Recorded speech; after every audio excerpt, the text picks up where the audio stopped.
Jeff's house, and today we're gonna start building the bumpers for my truck. Knock it out. Well, we're not gonna get it all knocked out today, but we're gonna start to get it knocked out. And I don't know, and I haven't seen Jeff in a while, so garage day is long overdue. So you gotta stay tuned because we'll be building bumpers for the Cateye Silverado, so the 03 to 06, 07, if it's a classic or whatever. So, see you guys soon. Alright guys, made it to Jeff Arena's house, and last time you saw us together, we were working on the front bumper, maybe working on the rear, I don't know. But Jeff has got the rear complete, it's painted, and this thing is looking great. Unfortunately, we've had a lot of rain lately, so it's just dirty from pollen and just rain. But this thing is solid. So it's like 98% complete. We just gotta get the lights in there, get those wired, and then we're one hundo. But if anyone rear ends you, bad day for them. Bad day. You're gonna catch these and that trailer hitch. Unfortunately, guys, you know, Jeff and I were not able to coordinate schedules and get the rear bumper filmed, but here it is complete, and it's on there. That's all that matters. That is complete and it's on there. Yeah. So we do our best to film everything, but you know, we also got real life and jobs and other responsibilities, so that does not always align. But nonetheless, we're here today. We're about to have some fun.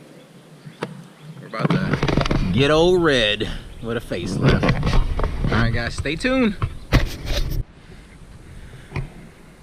Alright guys, so we're back.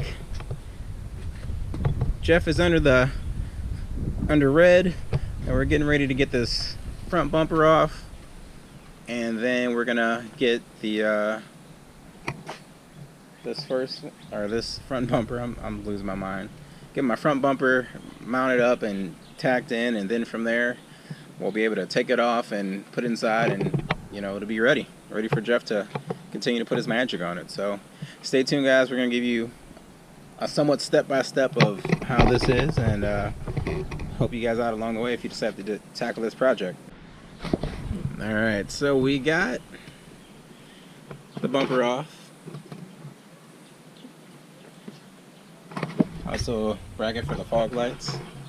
So life is much easier with air tools. So it was 1, 2, 3, 4, 5, 6, 7, 8, 9, 10. 10 bolts maybe that came out. It's holding this bumper together. So I didn't film that because we were too busy holding up one end of the bumper and getting it out. So but easy to see where, you know, where the bolts were. At first we thought we had to take off the lower plastic part, so we started messing with those clips, and then we realized we did not have to mess with those anymore, and it just comes apart as one piece. So, like I said before, this is why we do this, so we can tell you guys and give you some tips along the way. Alright guys, so Jeff and I just took a break, but we're back! But you guys didn't know that. So we just removed the tow hooks. So just so you guys know, there's going to be 2 bolts here. Oh, thanks. 2 bolts there, but then there's one underneath. So make sure you get all 3 of those. That makes your life a little easier. Yeah, well, maybe, because actually we don't need to take that one out because we got to put it back in. Oh. As we figured out, we don't have nothing to thread the new bolts to, or the old bolts into the new bumper parts. So you got to use the tow hook because that's where it threads to. So we'll stick that back in there for the time being. Let's get that bottom one in. Alright, I guess I should start recording and get on my side. So, as I always say, we do this so you guys know. So the tow hook actually goes back in. Yeah. So you have something to throw to, as Jeff was saying.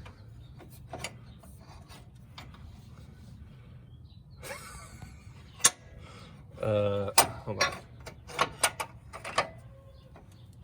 What is that? Sounds like a wolf. Okay, so that's how that goes. And it will. The bumper slides behind it, it looks like. We shall know momentarily. A few moments later. All right, so we have to change the game plan a little bit. Jeff, can you let the lovely folks at home, at work, in their cars, at the strip clubs, wherever they may be. These are in the way. I thought they were going to work, but no. So, the bolts thread into here from the factory, obviously, whatever. And that's the bolt holes we're supposed to use. But now we have nothing to thread into, so we had to get some bolts. Look, I had some, but there's going to be no way to, once these are welded to a bumper and this is closed off, there's going to be no way to get to the nuts inside. So I'm going to have to weld the nuts to the frame so we can run bolts in from the sides without having to have a wrench in there. Bada bing, bada So boom. we figured that out. So now we're going to test fit the front to see if we're even in the ballpark, if this is what we're supposed to be doing. So this piece is supposed to fit. This right here is supposed to sit right here on both sides. Try it out. Yeah. Square it all up and we'll see what happens. And just so you guys know, on the diagram picture that Move gave us, they show the picture with the hook in it. So we thought that was the right way to go, but obviously there's not going to be any clearance with the hook there. So, like I said, we do this so it can help you guys in the long run. Yeah, we're screwing up every way possible to try to figure it out. So we'll get there eventually. When you see the ratchet straps, what rhymes with ratchet straps? They're back. That doesn't really rhyme, but they're back. It gets real deal ratchet straps. Woo woo! I'm glad you're here to serenade me. You got me pregnant. That's the least I can do. Oh yeah, forgot about that. So yeah, guys, make sure you watch the rear bumper video to when Jeff impregnated me. Where are we going with this? A sex tape? Absolutely. When we get a little bit more YouTube famous, we'll release it and up the subscribers. Woo!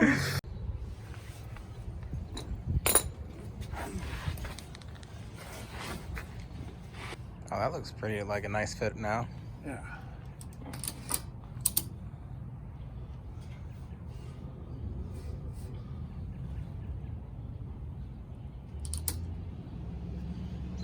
No. See these? That's why you do these. Goodbye, because that's pretty much as good as those instructions are. So Move. This Better bar. instructions. Yeah, get better instructions. You know. I have one complaint. Yeah, your IKEA instructions aren't. The color coding's not all that simple as you'd think. The 16-bit graphics is not that great either. Yeah. Well, I think we're pretty well centered. Where's the tape measure? I lost it again. There it is. So guys, make sure measure. I mean, it looks damn good, but what do I know? All right, so we got 4.5 to that corner. Next corner to that corner. We got.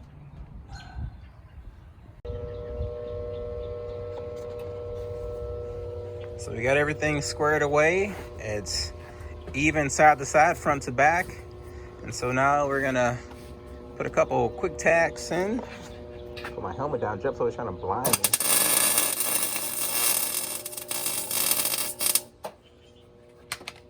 You know, it works better when you turn the gas on.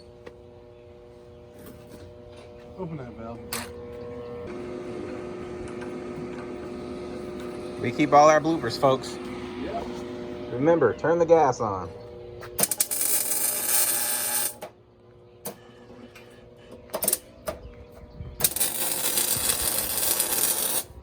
There we go.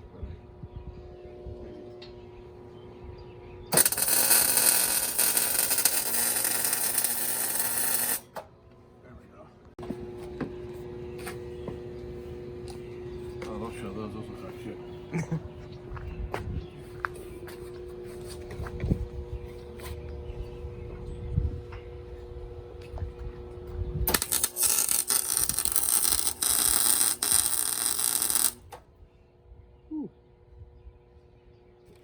fucking breeze.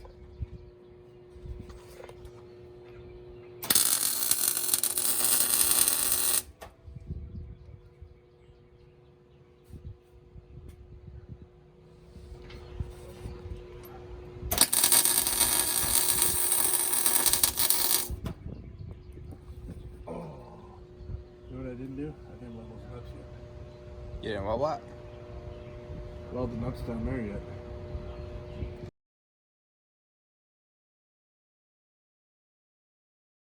So we got it tack welded. It looks really great. Once we get it off the car, we will tack weld that corner in or on both sides. The biggest thing, and I think Jeff can attest for this, is just make sure that you get this center plate on first and make sure that it's even front to back, side to side, and then from there you could just tack weld everything else. But that can be a chore, so just take your time and measure a million times like we did. So yeah. But you know, it's kind of, once you get that first piece on there, it's good to go. But it's, you know, it's little bumps along the road, like what do we do with the tow hooks and whatnot, and brackets. It seems like we always get caught up on brackets. So yeah, even on your truck we got caught up on like what to do with brackets, because you ended up having to cut yours and then weld them on. And yeah, which I still gotta do actually. So but no, I mean, we're at a spot now where it's together, and then from here, you know, Jeff is just gonna work his magic, body work it, and get it completely welded up, smooth, sand it, grinded it, ground, and then we're gonna paint and get this, you know, do the lights and get everything back on there. So it looks good. You know, Jeff pointed out one of the differences is that we're able to go right up to the grill, compared to on Jeff's truck we have to leave a little bit of gap because of Jeff almost died and you guys missed it.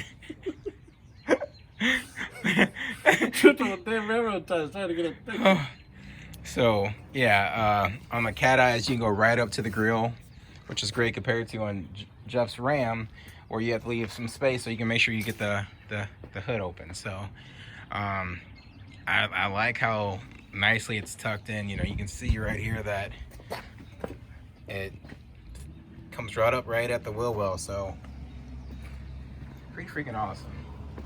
And like I said, once we got, you know, that middle part and we figured out everything with the brackets, that was the headache. But once we finished, you know, we figured out all that, you know, this part, how long would you say this part took, Jeff? Oh, this part was only like 20 minutes. Yeah. It took us, what, 2 hours to get the brackets right? So yeah, 20 minutes to tag weld this where we want it, but it was like 2 hours dealing with brackets and troubleshooting. So like I said, that's why we make the video, so we can, you know, troubleshoot for you guys. And you know, if you decide to do this, you know, you'll be ahead of the game. And what we ended up doing is where the tow hooks went, since these are threaded, where those bolts went, and the brackets go on these same holes, we had nothing to thread to, so we had to, I welded nuts to the inside of the frame channel so we can just run bolts straight into those and still be able to remove the bumper, you know, take them right back out, move the bumper, put them back in, run the bolts right back into the nuts. Yeah, so yeah, on one of the pictures it shows, one picture shows it with the tow hooks, another picture shows it without. We didn't know what to do with them. So yeah, we didn't know what to do, but we're doing what works for us, and there was obviously no way to get the bumper where we would like it with the tow hooks in, so you gotta go. As always, thank you for tuning in. We out.